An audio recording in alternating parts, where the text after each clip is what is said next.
Welcome to our channel. Today we how to upgrade your will creation with FreeWill easy tutorial step by step clearly. To get started with FreeWill, open your web browser and go to the FreeWill website. Once the home page loads, look for the option to create or upgrade your will.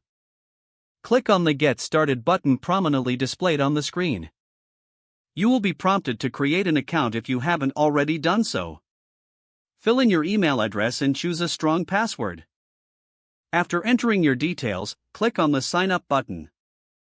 Check your email for a confirmation link and follow the instructions to verify your account.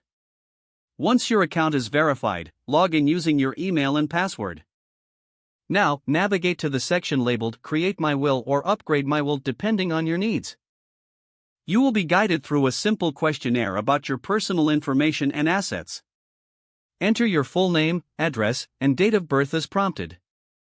Next, specify your marital status and any dependents you may have. Provide details about your assets, including property, bank accounts, and personal belongings.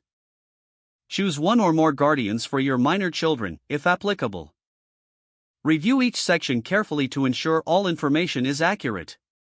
Once you have filled out the questionnaire, click on the Review button to double-check your entries. Make any necessary edits before finalizing your will.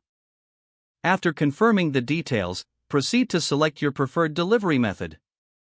You can choose to download a digital copy or request a hard copy to be mailed to you.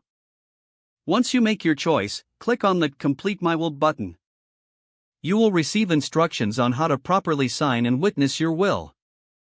Follow these instructions to ensure your will is legally valid. Finally, store your will in a safe place and inform your loved ones where to locate it. Congratulations! You have successfully upgraded your will with FreeWill. If the page does not load, refresh the browser or try again in a private or incognito window. Make sure you are using the correct email address, then retype it carefully to avoid small typos. If your password is not accepted, use the reset option and create a new strong password you can remember. Don't forget to like this video and subscribe to our channel for more step-by-step tech guides.